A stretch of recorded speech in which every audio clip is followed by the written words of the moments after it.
Support for WCBU's On Deck comes from Jaguar Land Rover Peoria on Allen Road, offering personalized service to customers from their first visit to the store to when they drive their new Land Rover home. More at jaguarlandroverpeoria.com.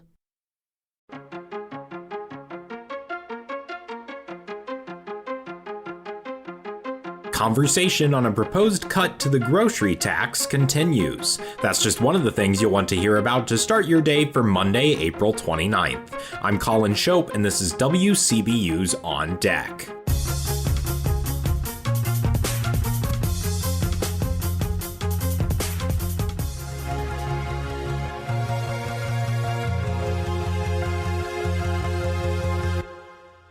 First on deck today, Peoria County air quality improved a bit in the last year, according to a new report, but residents could still stand to breathe a little easier. WCBU's Tim Shelley reports. Peoria County had fewer days with unhealthy levels of ozone, but about the same amount of days with hazardous amounts of particle pollution.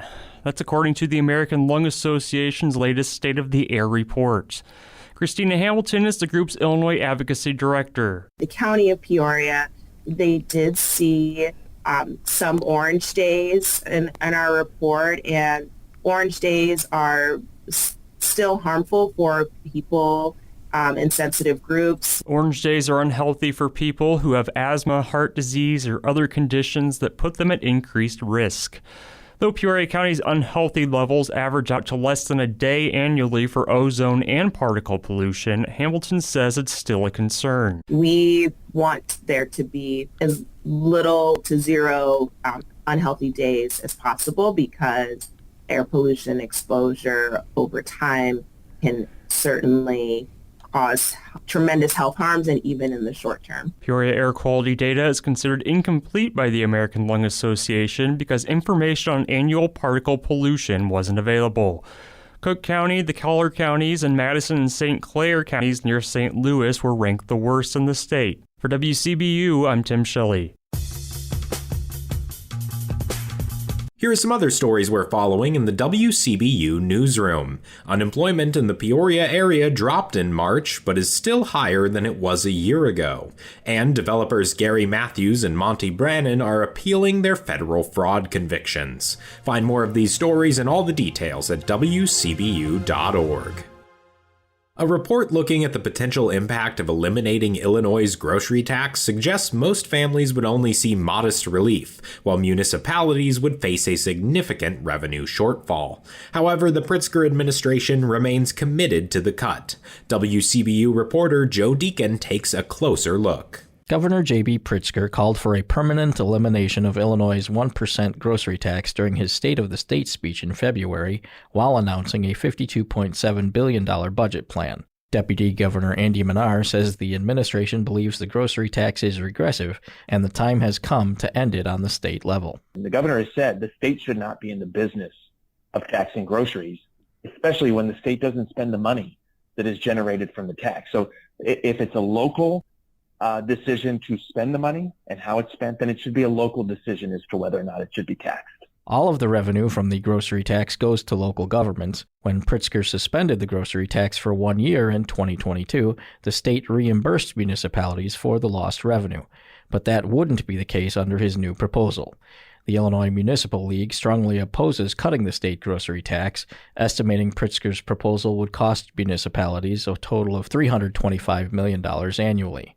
A recent policy spotlight published by the University of Illinois System's Institute of Government and Public Affairs finds that while municipalities are projected to see significant lost revenue, individual households would only see modest savings. IGPA Interim Associate Director Elizabeth Powers is the report's author. She says the lowest income households that use SNAP benefits already pay no taxes on goods. Now, as you move up the income distribution and fewer households get SNAP, then, of course, they are subject to the grocery tax. And you do see some regressivity of lower middle and middle income households relative to those higher income households. The report says a family would need to spend at least $30,000 a year on groceries to see a few $100 in savings. Across the Tri-County, Peoria could lose around $4 million a year. Pekin anticipates a shortfall of $1.5 million, and Washington projects a loss of $500,000. Peoria Mayor Rita Ali says city leaders were blindsided by Pritzker's plan, and they will need to consider implementing a local grocery tax to recoup the lost revenue. Because if we don't, we're going to lose very important services. I mean, $4 million is about 12% of our community development budget.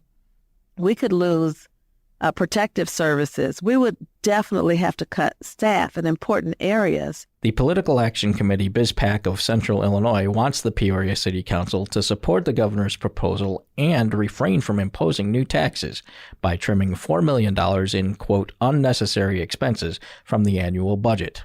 Ali bristles at that suggestion. I mean, that was an insult that we have $4 million in unnecessary expenses, because we don't. The expenses that we have are those that are vital services to our community. Since Pritzker announced the plan as part of his budget proposal, many expected it would go into effect on July 1st. Powers says that would present a big problem for municipalities. Because the deadlines for them to substitute their own grocery tax have passed. And so if it were to be implemented July 1st, they would at least have missed out on a part year of the tax collections. However, Andy Manar says no one from the administration ever said July 1st would be the implementation date.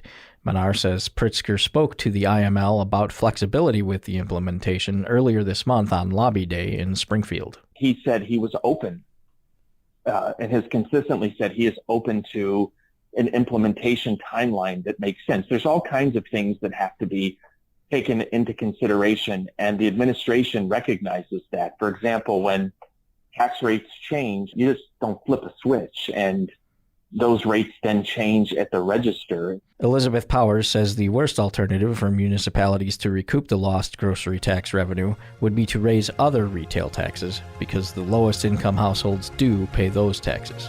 For WCBU's On Deck, I'm Joe Deacon. Now, before we let you go, today is the Smart Start Small Business Conference in Morton. If you're a beginning small business or thinking of starting one, stop by the Knights of Columbus building between 10 a.m. and 5 p.m. today. And that's all for today. You can subscribe to WCBU's On Deck podcast on the NPR app, Apple, or Spotify.